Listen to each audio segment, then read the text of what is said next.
It will be 8 long months until we choose the next commander-in-chief. But campaign season is already in full swing. We recently caught up with some local college groups to see what they think of the upcoming election. You turn on the TV and are bombarded with campaign ads, analysis, and debates, trying to appeal to the general public. So what do college students think of the election? Here at NDSU, the college Republicans are having a watch party for the most recent Republican debate, watching closely, trying to figure out who is the best fit for the country. But that's not the only thing they do. We go door knocking, we will go walk in parades for them, and we try to get students rallied up to go and vote in November. Over at MSUM, the college Democrats do similar things to get college students involved. Letting kids know what they stand for. If they want to actually volunteer or phone call or door knock, we can set them up with organizers for each candidate and do that as well. With Donald Trump controlling the primaries and Hillary Clinton edging Bernie Sanders, some college students still have hope for other candidates. I understand what people are facing because I faced it myself. The reason why I like Rubio is I think he is a really good, he bridges the divide between our party. He helps millennials like myself find a stronger place in the party. I'm prepared and ready to take it on, and I hope. Not only is she the most qualified candidate we've ever had run for office, but I feel she is the fighter we need in the White House to make change happen. So who is going to win the election in November? It will be Trump versus Clinton, and I do believe Trump will win. We'll beat her, but my hopeful prediction is that it's a Trump versus Rubio race, and then Rubio will ultimately beat him. He hadn't inherited $200 million. You know where Donald Trump would be right now? Selling watches in Manhattan. Hillary versus Trump, and I think Hillary's got it in the bag. From March to November, young voters could feel the burn and vote for Bernie Sanders. Or we could see Rubio coming from behind and win. Anything can happen in the political world. The results for Super Tuesday are in. On the Republican side, Donald Trump secured 316 delegates. Texas Senator Ted Cruz won 226, and Florida Senator Marco Rubio went home with 106 delegates. For the Democrats, Secretary Hillary Clinton won 486 delegates, bringing her total to over 1,000.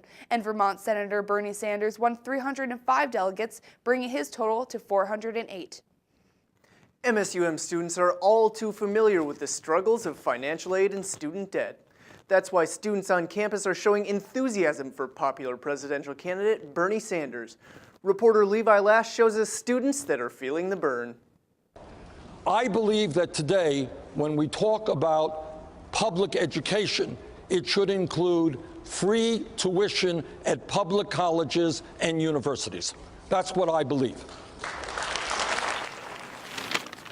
Bernie Sanders has been gaining momentum over the last few months, due in no small part to the message he has been sending: universal higher education. I think that's great. I don't know what college student wouldn't want their college paid for. Sanders announced his candidacy in May of 2015 and was immediately met with opposition. Media platforms such as Huffington Post and rival for the Democratic nomination Hillary Clinton both initially dismissed Sanders as unelectable. As a Democratic socialist and independent, Sanders faces challenges on the road to becoming a potential presidential frontrunner.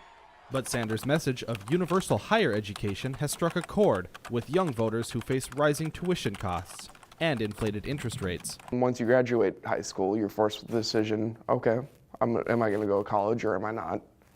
And if you do decide you're going to go to college, a lot of us actually have to think about, how are we going to pay for this? Despite the growing support on campus for Sanders, some students feel federally funded education may be unrealistic. It would seem that it would create a lot more burden on the government budget, but education is a really important thing. The goal of Sanders' universal higher education concept is to make college more accessible to prospective students from lower and middle class families. That's a fact. Levi Lass, Campus News. Sanders says his plan is to tax the top % of Wall Street speculators to fund the $75 billion per year plan. Minnesota State University Moorhead hosted a Minnesota caucus. Students and other voters gathered by the hundreds to help decide the Democratic candidate. On Super Tuesday, 865 Democratic delegates were up for grabs, while 595 were available for the Republicans. Spanning across 11 states, this day is crucial for every campaign. This is incredible. I mean, this is so exciting for me to see, you know, all the energy here, all the people here coming out tonight. This is really incredible. The Republican caucus, meanwhile, took place in Moorhead High School, with Donald Trump taking the most delegates on Super Tuesday, but Marco Rubio walked away with winning Minnesota.